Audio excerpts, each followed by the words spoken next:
हमने ऐलान किया था कि हम ऑपरेशन सिंदूर करेंगे, लेकिन ये कोई हफ्ते भर पहले तो हमने बताया नहीं था। तो फिर ये इंजीनियर कैसे चीन से पाकिस्तान आ गए और सारी तैयारियां हो गई? ये तो लग रहा है कि हफ्ते भर की 10 दिन की तैयारी है।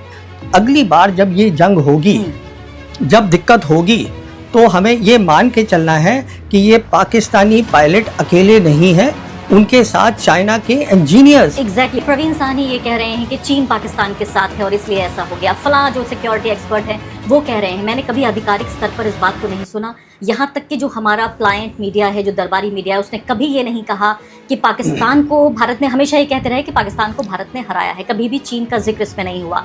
अब ये पहली बात तो मुझे इसकी पॉलिटिक्स समझाइए कि अगर चीन इसको कन्फेस कर रहा है कि हाँ हमने अपने इंजीनियर भेजे, इसके मायने क्या हैं? क्या वो भारत को और उसके जख्मों को रगड़ रहा है? क्या भारत को वो चुनौती दे रहा है कि देखिए मैं इस बात को कन्फेस करता हूँ कि आपके सिंदूर ऑपरेशन में जो आपने हमला किया था पाकिस्तान के ऊपर, मैंने पाकिस्तान का साथ दिया? नहीं, चीन बेसिकली हमें ये बताने की कोशिश कर रहा है कि लड़ाई जो है नहीं करो पाकिस्तान के साथ, लड़ाई की साउथ एशिया में ज़रूरत नहीं है, मैं पाकिस्तान के साथ खड़ा हूँ। अब मैं आपसे पूछना चाहती हूँ इजराइल के बारे में और पूरे गल्फ रीजन के बारे में। इजराइल के लिए कहा गया, आप खुद ही कह रहे हैं बात, और ये बात ही ये तो पूरी तरीके से वाज़ेह हो चुकी है कि इजराइल की जंग थी। अमेरिका में भी लोग जानते हैं। नेतन्याहू अपने चुनाव के लिए, अपनी पॉलिटिक्स के लिए इस जंग को लड़े थे। वो चाहते थे कि जितना लंबा खिंच सके अच्छा है, मतलब जितना खोखला किया जा सके ईरान को। उनको पता था ईरान हारेगा नहीं, लेकिन जितना खोखला कर सकें वो उतना अच्छा रहेगा। तो क्या ईरान नंबर 1 खोखला हुआ? 2, इस पूरी जंग में इजराइल को क्या हासिल हुआ? क्या ईरान फिलिस्तीन का बदला ले पाया? ईरान लड़ाई जीत चुका है। अच्छा, जहाँ तक अमेरिका का ताल्लुक है, अमेरिका में आप सुनिएगा प्रेसिडेंट ट्रम्प, मार्को रूबियो रोज बोलते रहते हैं कि हमने उनको भेजा हुआ है रुक्का और या व्हाटएवर नोट भेजा है, उसका जवाब नहीं आया। गलत वर्ड है, वही वर्ड है, बिल्कुल वही वर्ड है। तो रुक्का भेज दिया, दूल्हा आ नहीं रहा है। हाँ, तो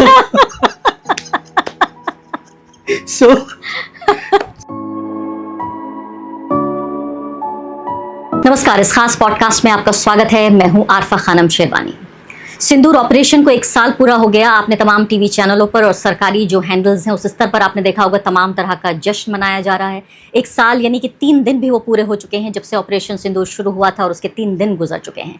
इस बीच एक ऐसी खबर जिस पर बहुत चर्चा नहीं हुई, और खबर भी इतनी खतरनाक, जिस बारे में पूरे फसाने में इसकी चर्चा नहीं हुई, वो ये कि न सिर्फ कि चीन ने अपने लड़ाकू विमान से पाकिस्तान की मदद की, और हर तरह से यानी सूचना के स्तर से लेकर साइबर स्तर से लेकर हर तरह से मदद की। इसको लेकर चैमे गुइयाँ एक फारसी का लफ्ज़ है, यानी कि इधर उधर से बात आई और इधर उधर चली गई। तो चैमे गुइयाँ तो ज़रूर हुई, लेकिन फैक्चुअल बातचीत नहीं हुई। पहली बार अब ये खबर आई है कि बाकायदा चाइना ने ये कहा है कि उसने, उसके इंजीनियर्स ने जाकर बाकायदा तौर पर इन जहाज़ों को, यानी कि मदद की गई, इन इंजीनियर्स के ज़रिए जहाज़ों को लड़ने में मदद की गई। ये एक बड़ी खबर आ रही है।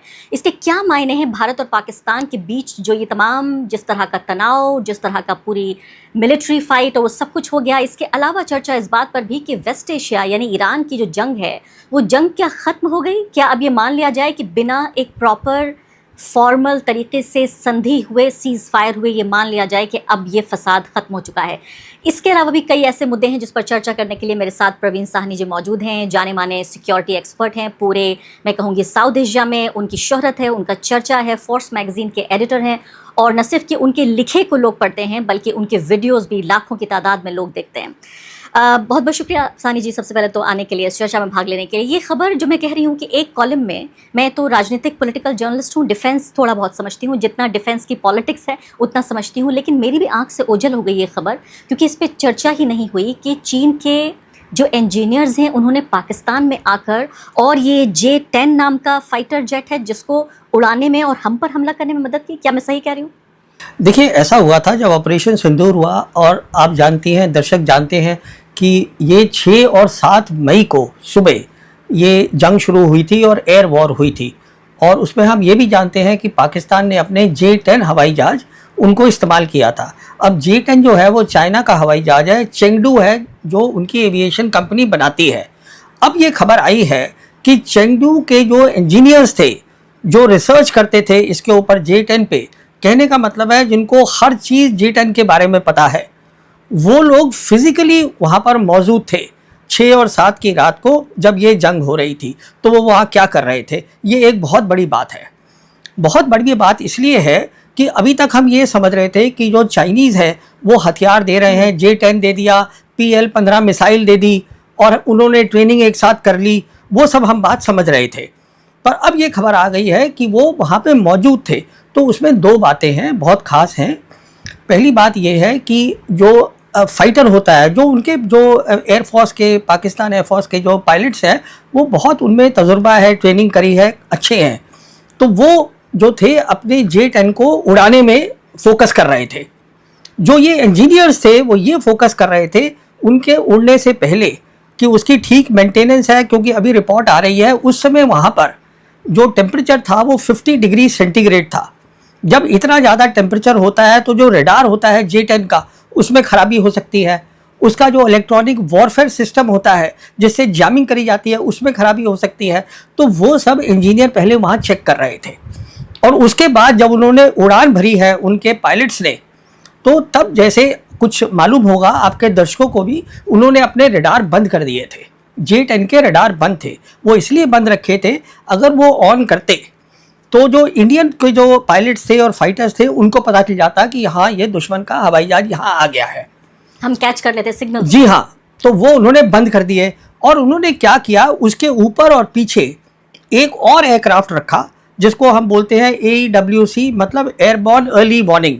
उसका सिर्फ काम होता है कि आप रेंज से, लंबी रेंज से आप टारगेट्स को ले लीजिएगा। तो उन्होंने टारगेट लिए, वो पीछे थे और वो टारगेट डेटा जो था वो भेजा इस जहाज को, J-10 जिसने की मिसाइल छोड़नी थी, जहां पायलट बैठा था, जिसने अपना रडार बंद कर रखा है, उसको डेटा भेजा। अब यहाँ पर एक बहुत बड़ी टेक्निकल बात आ जाती है। वो टेक्निकल बात क्या होती है कि जो उन्होंने भेजा, जो नेटवर्क था, वो नेटवर्क जो है वो दुरुस्त होना चाहिए। नेटवर्क की जो देखभाल है पूरी, और ये कि वो डेटा वहाँ से ठीक यहाँ पहुँचे और यहाँ से ठीक जो है जो उनका कंप्यूटर, देखिए पायलट जो होता है, जो बैठा होता है, उसके सामने उसके मिशन कंप्यूटर होते हैं जिससे वो देख रहा होता है क्या हो रहा है। तो डेटा वहाँ से आया। उसके बाद J-10 में एक चीज़ होती है जो इलेक्ट्रॉनिक होती है, जिसको हम बोलते हैं SDR, जिसका बेसिकली उसका मतलब ये होता है कि वो सॉफ्टवेयर डिफाइंड रेडियो होते हैं। वो अपनी फ्रीक्वेंसी जल्दी जल्दी चेंज कर लेते हैं। उसको कैसे बनाना है, ये ब्रेन होता है पूरी चीज़ का, उसको कैसे ऑर्गेनाइज करना है, ये इंजीनियर ने पहले करके लगाया हुआ था उसमें। तो जब वहाँ से डेटा आया तो डेटा ठीक है, SDR ने कंफर्म किया जो सॉफ्टवेयर डिफाइंड रेडियो है, और फिर उन्होंने वो डेटा जो था जो पायलट को भेजा उसके मिशन कंप्यूटर के ऊपर, क्योंकि पायलट को पता नहीं है, उसे दिखा नहीं है।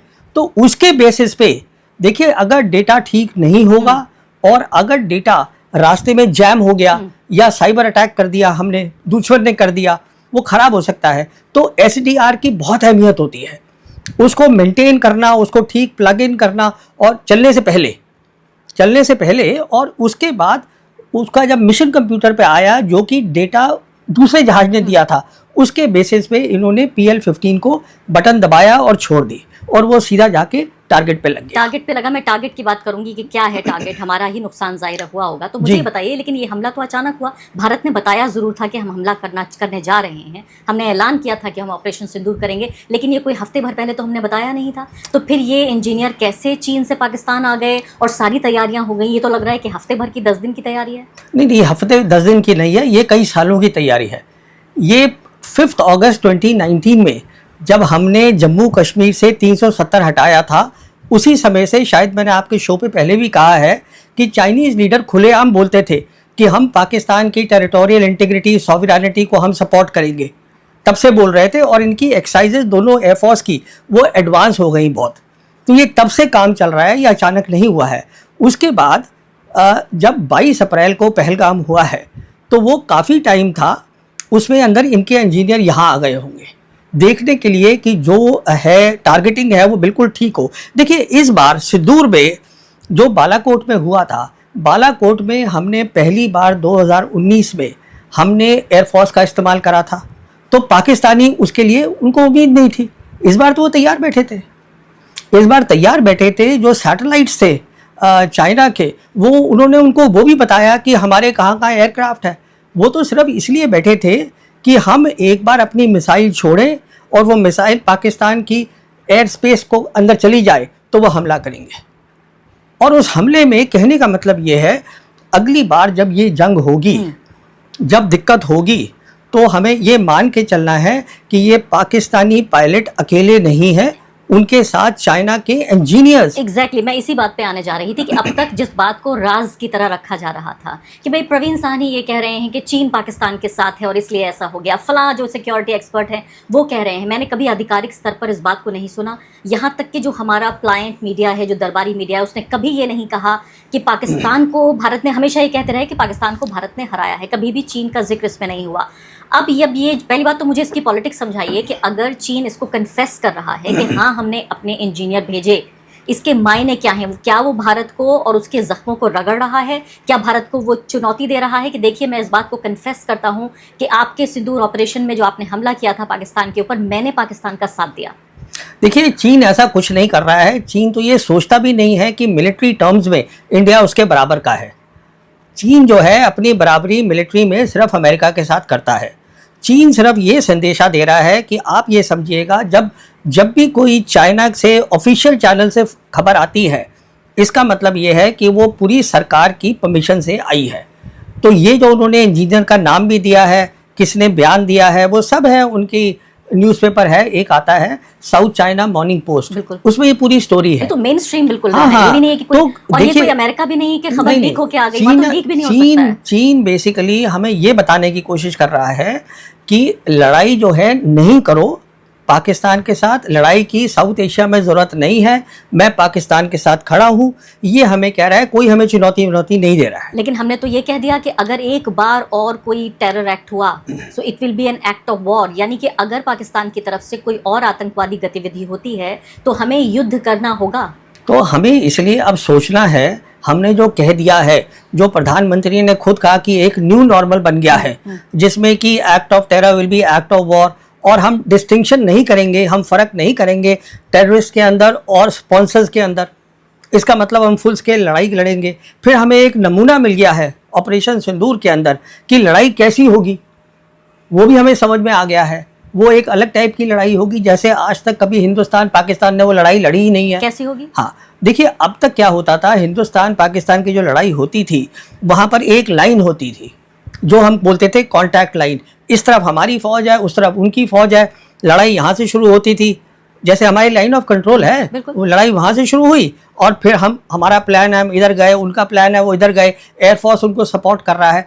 अब तो वो लड़ाई नहीं है, क्योंकि हमने क्या देखा इस बार कि आप जो है मिसाइल्स और ड्रोन्स आप कहीं भी फेंक सकते हैं, डेप्थ में फेंक सकते हैं, जो हमने भी फेंकी उन्होंने भी फेंकी। इसका मतलब है ये वो कॉन्टैक्ट लाइन, रियर साइड, ये वो बैटलफील्ड का, पूरी बैटलफील्ड एक हो गई है।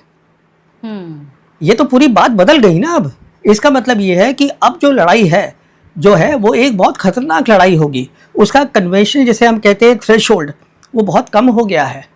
सिर्फ यही बात नहीं है, पाकिस्तान जो है, जो उनकी आप देखिए ज्योग्राफी एकदम सीधी सी है और वहाँ पे उनकी बहुत सारी न्यूक्लियर फैसिलिटीज़ हैं, इंफ्रास्ट्रक्चर है। तो यानी आप ये कह रहे हैं क्योंकि भारत ने न सिर्फ के बॉर्डर पे हमला किया, बल्कि जो टेररिस्ट ठिकाने जिन्हें हम कहते हैं, हमने देखा बाकायदा लाशें निकल के आई। मसूद अजहर जो हैं, उनके पूरे परिवार में बहुत सारे लोगों को मार दिया गया। जहां आतंकवादी कैंप है वहां भारत ने, तो इसको तो आप बड़ी कामयाबी कहेंगे? नहीं, देखिए वो कामयाबी मैं इसलिए, देखिए हमने जो किया वो एक्यूरेटली हमने टारगेट किया, अच्छी बात है। पर प्रॉब्लम ये है, हमारा प्रॉब्लम टेररिस्ट से नहीं है, हम टेररिस्ट से 1991 से लड़ रहे हैं। हमें तो स्टेट लड़ रहा है। अरे भाई, हमें तो पाकिस्तान मिलिट्री से लड़ना है ना, वो हम लड़ नहीं रहे हैं उनके साथ। पाकिस्तान मिलिट्री से हमें ताकत बनानी है कि हम उनके सामने खड़े हो सके। अगर उनको पता चल जाएगा आपके पास ताकत है लड़ाई लड़ने की उनके सामने, तो वो ये कम कर देंगे काम जो कर रहे हैं। पाकिस्तान तो छिप के लड़ रहा है। पाकिस्तान कहाँ लड़ रहा है भारत से? अगर वो चीन की सपोर्ट से लड़ रहा है या अमेरिका की सपोर्ट से लड़ रहा है? नहीं, ये देखिए, पाकिस्तान पहले भी हमसे जंग कर चुका है। मैं हार भी चुका है। नहीं, पाकिस्तान नहीं हारा है। देखिए, ये मैंने कई बार पहले भी बोला है कि जो मिलिट्री लाइन बनी थी, पहली जंग हुई थी कश्मीर की और उसके बाद मिलिट्री लाइन बनी 1 जनवरी 1949 को, वेस्टर्न सेक्टर में आज भी कायम है। उसको हम लाइन ऑफ कंट्रोल बोलते हैं। यानी नई लाइन बन गई? नहीं, वही लाइन है, थोड़ी उसको इधर उधर करा हमने। अगर हमको ताकत होती उनको पूरा हराने की, तो वो लाइन ही ग्राउंड पे नहीं होती। वो कहाँ कर पाए हम? जहाँ तक सवाल है बांग्लादेश बनाने का, हमने बनाया, पर आप खुद सोचिएगा, ईस्ट पाकिस्तान जो 1000 kilometre as the crow flies across India है वो सपोर्ट कर ही नहीं सकते थे वेस्ट से ईस्ट को, तो वो तो वैसे ही जाना था। आप ये देखिए ना इस बात को, लड़ाई जो हुई वो तो वेस्ट में हुई और वेस्ट में हमने थमा के रखा उसको, क्योंकि जो उस समय आर्मी चीफ थे उन्होंने सीधा ये आदेश दिया था जो हमारे वेस्टर्न कमांडर थे उस समय जनरल कैंडेट से कि आप इसको रोक के रखिए, हमें यहाँ पे काम करना है, और हमने बांग्लादेश बना दिया। मेरा कहने का मतलब ये है, देखिए अभी तक जो भी हमने फुल स्केल वॉर लड़ी है पाकिस्तान के साथ, तो वो लाइन कायम है। अब चाइना उनके साथ खुल के लड़ रहा है, साथ में खड़ा है। लेकिन ये प्रवीण जी अगर ईमानदारी से देखें तो ये तो धोखे की जीत हुई। अगर मान भी लें धोखे की लड़ाई, जीत तो चलिए, जीत हार तो दोनों मुल्क कहेंगे कि हम जीत गए हैं। मैं तो कहती हूँ ये धोखे की लड़ाई हो गई। पाकिस्तान में हिम्मत है तो सामने आए और खुद लड़े। क्यों चीन की मदद से लड़ तो पाकिस्तान ही रहा है ना, उनके पायलट्स चला रहे हैं एयरक्राफ्ट। अब अच्छी बात यह है कि क्या हुआ उनके पर्सपेक्टिव से, नॉर्मली क्या होता है, जैसे हम रफेल ले रहे हैं, हमें तो खैर वो सोर्स कोड ही नहीं दे रहे हैं, वो बात छोड़िए, तो हमारे जैसे रफेल होंगे तो इंजीनियर नहीं आते हमारे पास, नहीं, उनके तो आप छोड़िए, वो तो सोर्स कोड ही नहीं दे रहे हमें। क्या तो होता है सोर्स कोड? हाँ, सोर्स कोड का मतलब ये है कि अगर हमें कोई भी तब्दीली छोटी मोटी सॉफ्टवेयर की करनी है, कुछ नई चीज लगानी है, कुछ अपने नए हथियार को लगाना है, हमें उनको बुलाना पड़ेगा कि भाई आके कर दो, वो हमें बता ही नहीं रहे। नहीं तो क्या इस बात पे अभी कोई क्लैरिटी है कि हमारे रफाल जहाज गिराए गए या नहीं? देखिए जहां तक गिराने का सवाल है वो उनका कहना है कि हमने इतने गिराए हैं, 4, जो उनके लेफ्टिनेंट जनरल किदवाई हैं उन्होंने 4 के नंबर भी दिए हैं। हम अपनी तरफ से क्या हुआ हम बताना नहीं चाहते, तो बात वहीं अटकी हुई है। लेकिन अमेरिका के गिरे तो साफ तौर पर सारी अमेरिकन मीडिया ने जब गिराए ईरान ने, तो अमेरिकी मीडिया ने सब बात, दूध का दूध पानी का पानी, सब कुछ सामने रख दिया कि इतने गिराए गए। किसके? अमेरिका के इराक में गिरा, एक ओमान में, अच्छा, आप वेस्ट एशिया की बात कर रही हैं। हाँ, मैं कह रही हूँ जब उनके गिरे तो लोकतंत्र में तो देखिए जब जंग होती है तो हार और जीत दोनों होती है, नुकसान और फायदा दोनों होता है। इतनी बड़ी ताकत अमेरिका, जब उसके कई जहाज गिराए गए और वो जहाज जिनको कहा जाता है कि इनविंसिबल हैं और वो बने ही इस तरह से हैं कि वो कभी गिराए नहीं जा सकते। इसका जवाब जो है ये मीडिया को लेना पड़ेगा सरकार से, इसके बारे में मैं क्या बोल सकता हूँ। नहीं, आपको पता तो है। नहीं, अब देखिए मेरे पता होने से कुछ नहीं होता है, सरकार को बताना है कि 6 और 7 की रात को हम अभी जश्न मना रहे हैं ऑपरेशन सिंदूर का, अच्छी बात है, और हम कुछ लेसन्स भी लर्न करे होंगे हमने, वो भी अच्छी बात है, कुछ हम भी अपनी तब्दीलियां कर रहे हैं। पर उस समय क्या हुआ, क्योंकि 6 और 7 की रात बहुत इंपॉर्टेंट है। मैं बार बार बोलता हूं कि हिंदुस्तान पाकिस्तान के बीच में जब हमारे पास कॉन्टिग्यूअस बॉर्डर है, मतलब हम साथ साथ हैं, तो एयर वॉर का बहुत इंपॉर्टेंट रोल होगा। अगर उनकी एयर वॉर में हमने देखा, उन्होंने बालाकोट में भी अच्छा किया 2019 में, एयर वॉर में वो दिन के टाइम आए थे अगर आपको याद होगा, और फिर 5 साल बाद तो अब फिर वो अच्छा कर रहे हैं, और इस बार तो उनके इंजीनियर भी आ गए। हम देखिए नॉर्मली क्या होता है कि आप J-10 लेकर आइएगा और उसके बाद पाकिस्तानी इंजीनियर जो हैं वो ट्रेनिंग करके आते हैं और यहाँ आते हैं, पर अजीब बात ये देखी गई कि उनके खुद ही इंजीनियर यहाँ आ गए। तो मतलब और हम जिनसे जहाज ले रहे हैं फ्रांस से, ना वो हमारे साथ राजनीतिक तौर पर साथ हैं, और आप कह रहे हैं वो तो कोड भी नहीं दे रहे हैं। देखिए न्यूज़ जो आ रही है वो यही है कि वो सोर्स कोड, देखिए सोर्स कोड जो होता है इसका मतलब ये है कि पूरी आजकल जो हवाई जहाज होते हैं बहुत सोफिस्टिकेटेड होते हैं, वो सब डिजिटल होते हैं, तो उसका डिजिटल खाका क्या है वो कोई भी नहीं बताएगा दूसरे को। तो हमें ये कभी पता नहीं चलेगा कि सिंदूर में आखिर हुआ क्या था, हमें ये कभी पता नहीं चलेगा कि हमारे रफाल जहाज गिराए गए या नहीं गिराए गए। मुझे याद है द वायर ने एक स्टोरी की थी और उसमें CNN की स्टोरी को सिर्फ कोट किया था कि 1 या 3 या जितने भी रफाल जहाज गिरा दिए गए, और इसको लेकर फ्रांस में तो इन्वेस्टिगेशन हो रहा है कि रफाल गिराया कैसे जा सकता है, क्योंकि उनके जो पूरा ब्रांडिंग जो उन्होंने रफाल के इर्द गिर्द की है उन्हें बहुत भारी नुकसान पहुंचा है। तो इस पर तो वायर की वेबसाइट एक दिन के लिए बंद कर दी गई थी। आप कह रहे हैं मीडिया को बोलना चाहिए? नहीं, वो तो मेरी वेबसाइट भी बंद हुई थी उसी दिन, क्योंकि रफाल का जो रहस्य है वो शायद जब अगली सरकार कभी आएगी तो तभी खुलेगा। अभी तो खुलने वाला है नहीं, तो वो तो बात खत्म हो गई। मैं एक बार ही सोचती हूँ इसी की राजनीति के लिए कि चलिए मान लेते हैं एक बार अगर मोदी जी या हमारे रक्षा मंत्री ये कह दें कि भाई हम जंग कर रहे थे, जंग में हमने उनका 3 गुना नुकसान किया, लेकिन 1 गुना नुकसान हमारा भी हुआ, इसमें क्या बदल जाएगा? नहीं, ये तो सरकार जवाब देगी ना। मैं क्या बता सकता हूँ इसके बारे में? नहीं, आप डिफेंस के अलावा डिफेंस की पॉलिटिक्स को भी समझते होंगे आप। नहीं, देखिए ये मैं तो पॉलिटिक्स के डिफेंस, पॉलिटिक्स तो मैं ये समझता हूँ कि इंडियन एयरफोर्स को काउंटर टेरर ऑपरेशन पे इस्तेमाल करना ही नहीं चाहिए था। ये है सीधी सी बात, क्योंकि इंडियन एयरफोर्स जो है वो हमारी सबसे एलीट सर्विस है। हमने उसको 2019 में इस्तेमाल किया, एयरफोर्स की कमजोरियां बताई उनको कि हमारा जो इलेक्ट्रॉनिक वॉरफेयर है, जो जैमिंग होता है, वो उनका बेहतर देखा गया हमारे से।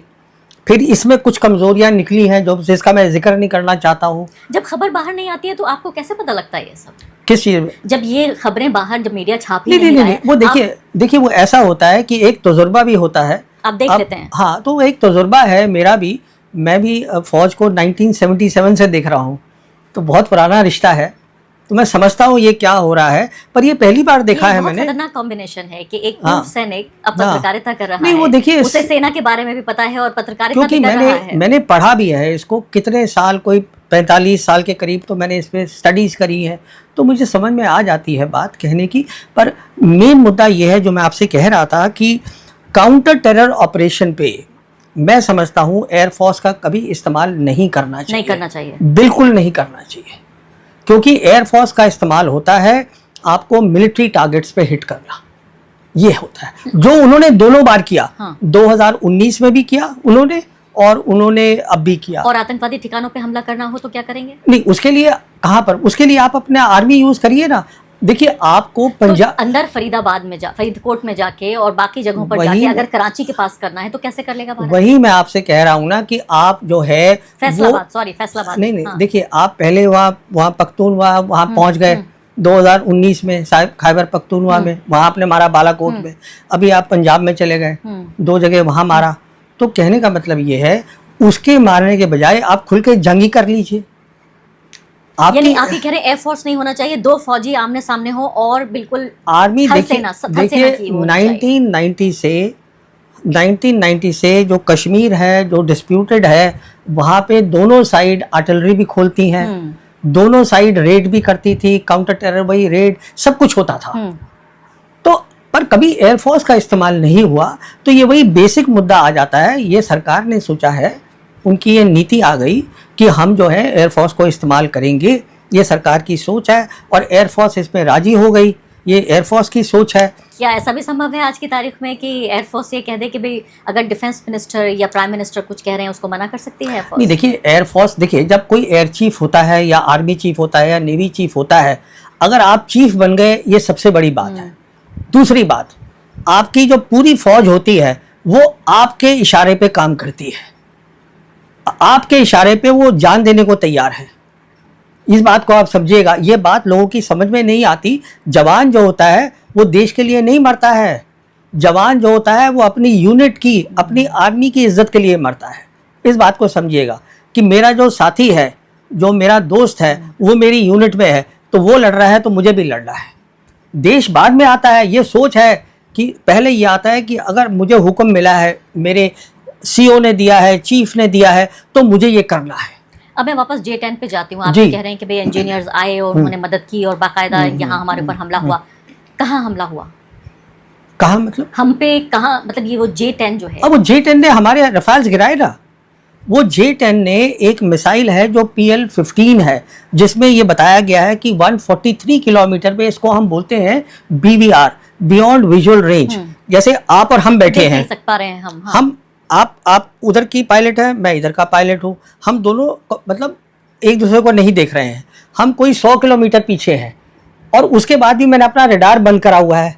टारगेट मुझे कहीं और से मिल रहा है कि आप यहाँ बैठे हैं, वो टारगेट मैं लेके वहां से मिसाइल छोड़ रहा हूँ और वो एक्यूरेट जाके लग रही है। तो अब मैं लब्बे लुबाब आपकी इस पूरी बातचीत का मेरी नज़र में ये है कि अगर हमने ये कह तो दिया हमारे प्रधानमंत्री ने कि अगर अब जो भी आतंकवादी घटना होगी उस पर हम युद्ध करेंगे, वो एक्ट ऑफ वॉर, यानी वो माना जाएगा कि आपने युद्ध का डिक्लेरेशन कर दिया है, वॉर का डिक्लेरेशन। तो एक तो पहली बात ये रही, तो हमें युद्ध करना होगा। लेकिन आप कह रहे हैं कि अगर आतंकवादी कैंप पे हम हमला करना चाहते हैं तो हमें एयरफोर्स को इस्तेमाल नहीं करना चाहिए, हमें आर्मी को इस्तेमाल करना चाहिए। तीसरी महत्वपूर्ण बात आप ये कह रहे हैं कि ये सीधे तौर पर ये बात खुलकर सामने आ गई है, साबित हो चुकी है आधिकारिक रूप से कि सिंदूर में न सिर्फ कि पाकिस्तान हमसे लड़ा बल्कि पूरी ताकत के साथ, फिजिकल पावर के साथ चाइना प्लस पाकिस्तान से भारत लड़ा और इसलिए भारत को नुकसान हुआ। मैं जो आपकी पहली 2 बातें हैं उसको मैं थोड़ा ठीक करना चाहूँगा। पहली बात तो मैं ये बताना चाहूँगा कि आर्मी को भी आपको काउंटर टेरर ऑपरेशन दूसरी तरफ करने की ज़रूरत नहीं है। जो हमने 2016 में बोला, हमने सर्जिकल स्ट्राइक कर दी। अगर साहब आपको लड़ना है तो हम पहले भी करते थे। हम जिसको हम रेड बोलते हैं, हम उनकी पोस्ट पे जाके अटैक करते थे, वो हमारी पोस्ट पे अटैक करते थे। तो सवाल ये है कि आप आतंकवादी जो है, आतंकवादी को तो वो आर्मी सपोर्ट कर रही है ना, तो प्रॉब्लम तो आर्मी है पाकिस्तान की, आतंकवादी थोड़ी ना है। और कब तक कहते रहेंगे आतंकवादी फिर? हाँ। आतंकवादी का ना तो कोई भाई है, ना कोई बहन है, ना कोई शक्ल है, ना आगे है ना पीछे है। 10 मर जाएंगे, वो 20 और खड़े कर देंगे। लड़ाई तो उनके साथ लड़नी है ना भाई।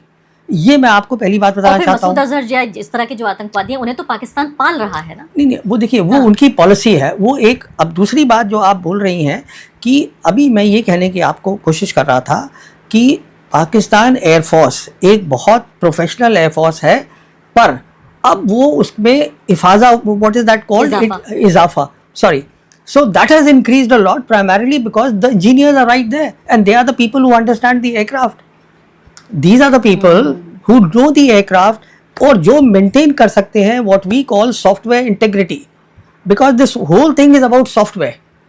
उसकी इंटीग्रिटी को मेंटेन करना is most important and everything happens. अब इस कड़ी में बिल्कुल आखिरी सवाल पूछना चाहती हूँ, फिर और मुद्दों पे बढ़ूंगी। देखिए, भारत के पास, मुझे बताइए ऑप्शन क्या है? अगर आप भारत के रक्षा मंत्री होते, प्रधानमंत्री होते, और वहां से लगातार आतंकवादी गतिविधियां हो रही हैं, कभी हमारे 10 लोगों को मार दिया, 20 लोगों को मार दिया, कभी बालाकोट हो गया, कभी यानी अभी पहलगाम हुआ, ऐसे में कोई भी सरकार चुप कैसे रह सकती है? उसे हमला तो करना पड़ेगा। और क्या ऑप्शन ये है, आप समझिएगा कि आपका दुश्मन कौन है। तो दुश्मन सबसे पहले तो ये समझिए कि आज पाकिस्तान नहीं है, उसके पीछे चीन भी पूरी तरीके से खड़ा है, ठीक है? तो उसके लिए आपको तैयारी करनी है, वो तैयारी अचानक नहीं हो जाएगी।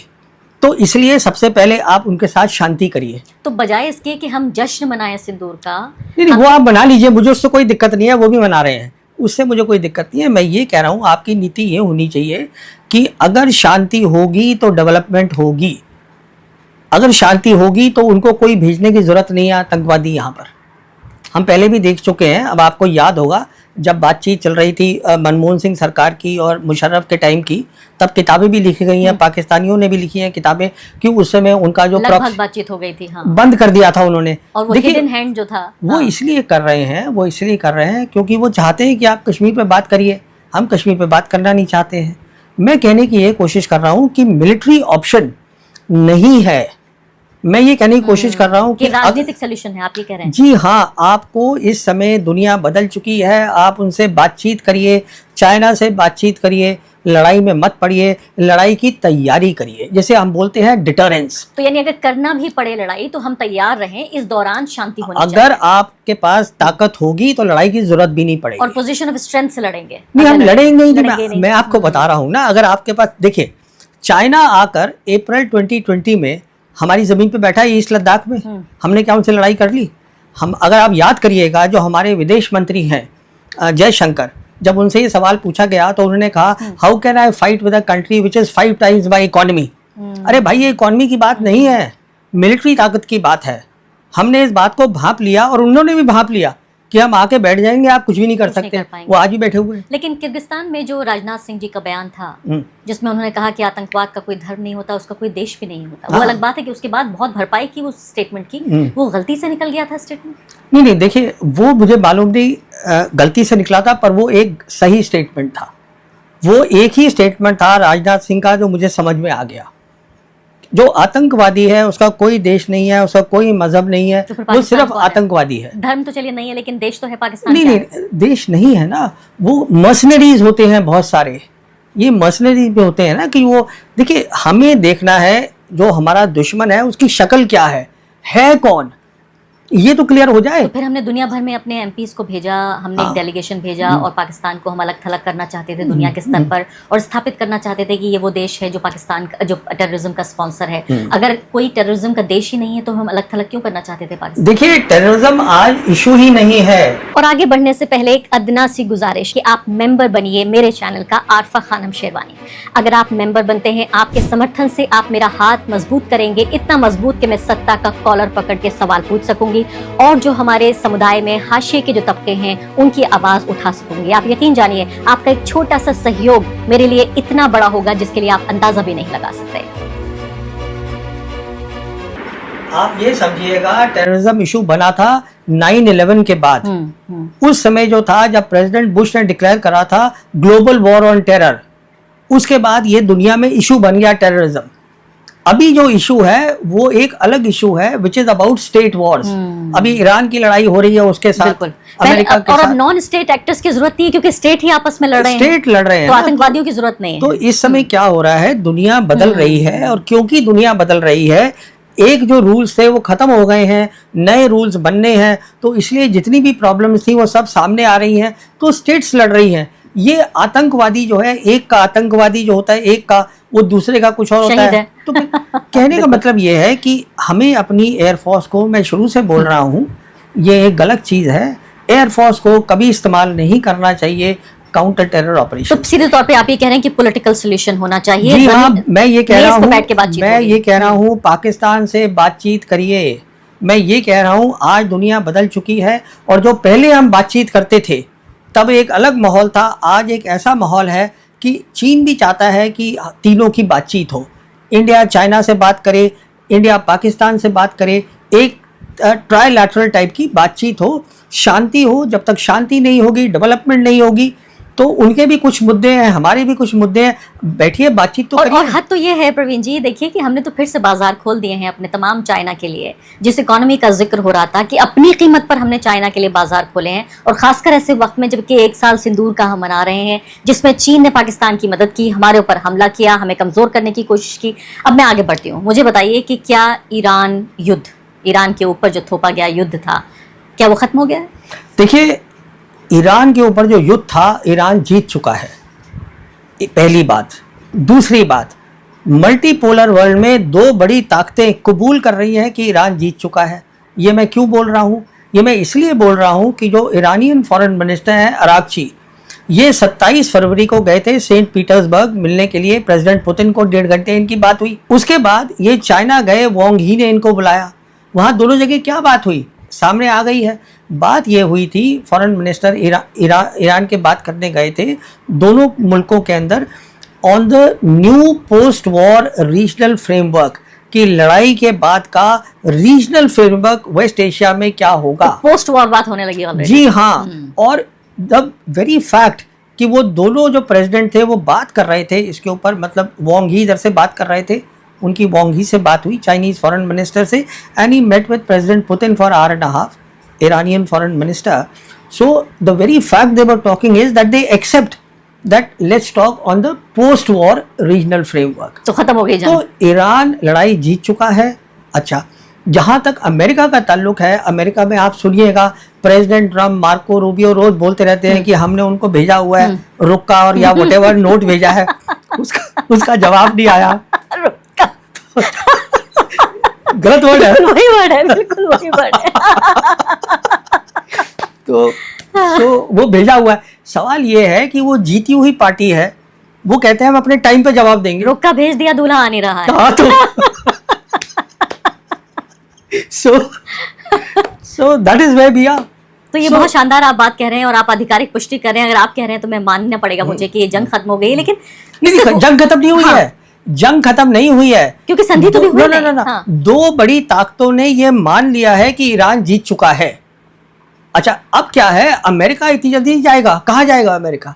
बिकॉज जो नया रीजनल फ्रेमवर्क है उसके तहत ईरान ये बोल रहा है कि अमेरिका को वेस्ट एशिया छोड़ना है। अब अमेरिका एकदम थोड़ा छोड़ देगा, तो जंग अभी खत्म नहीं हुई है, पर ये एक बहुत बड़ी बात हो गई है कि पोस्ट वॉर का ईरान शुरू हो रहा है चीन के साथ, ईरान, चाइना और रशिया, ये बहुत बड़ी बात हो गई है। अब मेरे पास कई सवाल हैं आपके लिए, और ये इन सवालों की अलग अलग ज्योग्राफी है। पहली बात मैं आपसे पूछना चाहती हूँ कि इस पूरी जंग में अमेरिका को क्या मिला और ईरान को क्या मिला? देखिए, जहाँ तक अमेरिका का ताल्लुक है, ये एक ऐसी जंग थी जिसमें प्रेसिडेंट ट्रंप को नहीं आना चाहिए था। अब हमें खबरें आ रही हैं कि प्रेसिडेंट ओबामा के टाइम से नेतन्याहू जो प्राइम मिनिस्टर हैं इजराइल के, वो कोशिश कर रहे थे कि किस तरह अमेरिका को इस लड़ाई में लेकर आ जाए। कामयाब नहीं हो पाए, क्योंकि ये अमेरिका की जंग है ही नहीं। देखिए, इजराइल अमेरिका का एक आउटपोस्ट है वेस्ट एशिया में, ये है उनका काम, और ये अमेरिका की जंग नहीं थी, तो उनको कुछ भी नहीं मिला है। इनफैक्ट आज प्रेसिडेंट ट्रंप के पास कोई अच्छा ऑप्शन ही नहीं है। जहाँ तक ईरान का ताल्लुक है, ईरान ये लड़ाई नहीं लड़ना चाहता था, पर क्योंकि ईरान ने ये लड़ाई लड़ रही है, ईरान जीत चुका है इस लड़ाई में, अब ईरान उस पोजीशन पे है, उस कगार पे है कि वो कह सकता है ये स्टेट ऑफ हॉर्मुज़ जो है इसका नया नाम अब पर्शियन गल्फ स्टेट है। यही मैं पूछना चाह रही और थी मैं आपसे। यहाँ पर मैनेजमेंट जो है वो हमारी और ओमान की होगी, और वो ये भी कह रहे हैं कि हम एक कलेक्टिव सिक्योरिटी चाहते हैं। इसका मतलब ये है कि जीसीसी कंट्रीज जो हैं वो भी उस सिक्योरिटी में आ जाएं और हिस्सेदारी हो उनकी इस पूरे पर्शियन गल्फ तो स्टेट ये के। बात आपने 2 महीने पहले कही थी जब ये जंग सिर्फ छिड़ी ही थी और आपने कहा था कि स्टेट ऑफ हॉर्मुज़ का कंट्रोल बदल जाएगा। जी, लेकिन जी। बीच में तो डोनाल्ड ट्रंप यहाँ तक कहने लगे कि आयतुल्ला और हम मिलकर स्टेट ऑफ हॉर्मुज़ को मैनेज कर लेंगे। नहीं, देखिए, जहाँ तक प्रेसिडेंट ट्रंप का ताल्लुक है वो 1 घंटे में जो बात बोलते हैं उसमें मुकर जाते हैं अगले आधे घंटे में। स्ट्रेटेजी क्या है किनकी? उन्हीं की? उनकी कोई स्ट्रेटजी नहीं है। उनको देखिए, आज बहुत it's a very sad thing, America के अंदर फॉरेन पॉलिसी जो है वो प्रेसिडेंट अपने विम से ही just thinks of something in the next 1 hour और वो सोशल मीडिया पे लिख देते हैं, और उसके बाद फिर जो पूरी एडमिनिस्ट्रेशन है उनकी वो उसको जस्टिफाई करने में लग जाती है। अगर एक ग्रेट पावर होती है वो इस तरीके से फॉरेन पॉलिसी प्रवीण थोड़ा साहनी बनती जी, है। मैं अक्सर सोचती हूँ इस बारे में कि आखिर डोनाल्ड ट्रंप क्या चीज हैं, वो क्यों ऐसा करते हैं। लेकिन अंग्रेजी में एक शब्द होता है, लोग कहते हैं कि भाई वो दीवाना है, वो तो कोई पागल है, वो ऐसे ही बोलता है। But there is a method in his madness. ऐसा नहीं है कि दीवानगी और पागलपन यूं ही है, ख्वामखा है। इसके पीछे वजह है। जब वो कहते हैं उसकी भी वजह होती है और उसे विड्रॉ करते हैं उसकी भी वजह होती है। तो ऐसे में मैं आपसे ये पूछना चाह रही हूँ कि जब उन्होंने आधिकारिक रूप से, जब मार्को रूबियो आते हैं और वो ये कहते हैं कि हमने न सिर्फ कि इस जंग को हमने खत्म कर दिया, ऑपरेशन फ्यूरी क्या नाम था हाँ, उसका, एपिक फ्यूरी उसको भी खत्म किया, बल्कि जो उनका ऑपरेशन फ्रीडम था यानी जिसमें हॉर्मुज़ को आजाद कराना था वो भी हमने खत्म कर दिया। यानी हमारी तरफ से भैया आप हम हाथ जोड़ रहे हैं, झाड़ रहे हैं, हमने ये जंग खत्म कर दी है। ईरान अब अपना आप देख लीजिए, तो ईरान अब हमला नहीं करेगा? नहीं, ईरान की शर्तें हैं तो वो तो नहीं मानी गई हैं। नहीं, ईरान क्यों मानेगा? ईरान के पास नहीं, अमेरिका नहीं माना है। नहीं, देखिए, अमेरिका इस समय बहुत कोशिश कर रहा है कि जल्दी से कोई मसला हो और हमारी कुछ शर्तों पे ईरान मान क्योंकि जाए। मुझे याद है आपने ये कहा था कि ये जो जंग खत्म होगी ये ईरान की शर्तों पर खत्म होगी। जी। तो अमेरिका तो पीछे हट गया कि जी। मैं एक बड़ा बिल्ला था, मान लेते हैं 2 बिल्लियों के बीच ये वॉर हो रही थी, बड़ा बिल्ला पीछे हट गया। आप देखते हैं बिल्लियां जब लड़ रही होती जी, हैं तो वो पूरा फुला लेती हैं अपनी बॉडी जी, को, और उसके जी, बाद जी। जब उनकी जंग खत्म होने लगती है तो तमाम जो उनका रोंगटा होता है वो दबने लगता है। तो वो बिल्ला तो पीछे हटा, लेकिन जो ये छोटा वाला था जो जीत रहा था उसको क्या चाहिए? उसकी तो मांगे नहीं मानी गई। नहीं, तो कहने का मतलब ये है प्रेसिडेंट ट्रंप जो है उनको कोई चीज चाहिए जंग को खत्म करने के लिए, तो मिला नहीं। वो मिलेगी नहीं, मिलेगी भी नहीं। अगर मिलेगी तो उसके लिए उनको इक्वल होकर बातचीत करनी पड़ेगी, और उसके लिए टाइमलाइन जो है वो ईरान की होगी, अमेरिका की नहीं होगी टाइमलाइन। इस बात को आप, अमेरिका फिर से लड़ाई शुरू कर सकता है, करिएगा। मैं वही कह रही हूँ कि अभी जब ईरान ये कह रहा है कि हमारे ऊपर से सैंक्शंस हटाइए जो 50 साल से आपने लगा रखे हैं, वो सैंक्शंस हटेंगे? देखिए, आज की डेट में ईरान लड़ाई के लिए तैयार है, आगे की लड़ाई के लिए उनके पास असला है, उनके पास प्रोडक्शन कैपेबिलिटी है, उनके पास 2 बड़ी ताकतें हैं जो उनके साथ खड़ी हुई हैं। जहाँ तक प्रेसिडेंट डोनाल्ड ट्रंप का सवाल है, प्रेसिडेंट ट्रंप का वहाँ असला भी ख़त्म हो रहा है, कम हो रहा है, और दूसरी बात यह है कि उनकी जितनी भी एलाइज हैं वो अलग टूट रही है सारी की सारी, ठीक है ना। तो प्रेसिडेंट ट्रंप जो है वो एक ऐसे कगार पे खड़े हैं कि उनके पास कोई अच्छा ऑप्शन है ही नहीं। तो अगर इकोनॉमिक सैंक्शंस नहीं हटाता अमेरिका और जंग उसने कह दिया हमने तो खत्म कर दी है, तो ईरान के पास क्या ऑप्शन है? नहीं, ईरान ने कंट्रोल किया हुआ है स्टेट ऑफ हॉर्मुज़। वो तो सबसे बड़ी बात तो वही उसको है, इस्तेमाल करेगा वो। हाँ। और दूसरी बात ये है, वो लोग पूछेंगे प्रेसिडेंट ट्रंप से, आप वहाँ लड़ाई करने गए थे कहने के लिए कि हम उनका न्यूक्लियर जो वेपन्स है वो बंद करवा देंगे, वो कह रहे हैं हम तो बंद करा रहे हैं। तो अभी उसमें भी कोई हल नहीं हुआ, इसमें भी कोई हल नहीं हुआ, तो कैसे चले जाएंगे प्रेसिडेंट ट्रंप? उनको तो फिर से लड़ाई लड़नी है। पर सवाल यह है हासिल क्या होगा? जो अब तक आप हासिल नहीं कर पाए आगे कैसे कर लेंगे, ये समझा दीजिए। अब मैं आपसे पूछना चाहती हूँ इजराइल के बारे में और पूरे गल्फ रीजन के बारे में। इजराइल के लिए कहा गया, आप खुद ही कह रहे हैं बात, और ये वाकई ये तो पूरी तरीके से वाज़ेह हो चुकी है कि इजराइल की जंग थी, अमेरिका में भी लोग जानते हैं। नेतन्याहू अपने चुनाव के लिए, अपनी पॉलिटिक्स के लिए इस जंग को लड़े थे। वो चाहते थे कि जितना लंबा खिंच सके अच्छा है, मतलब यानी जितना खोखला किया जा सके ईरान को। उनको पता था ईरान हारेगा नहीं, लेकिन जितना खोखला कर सकें वो उतना अच्छा रहेगा। तो क्या ईरान नंबर 1 खोखला हुआ? 2, इस पूरी जंग में इजराइल को क्या हासिल हुआ? क्या ईरान फिलिस्तीन का बदला ले पाया?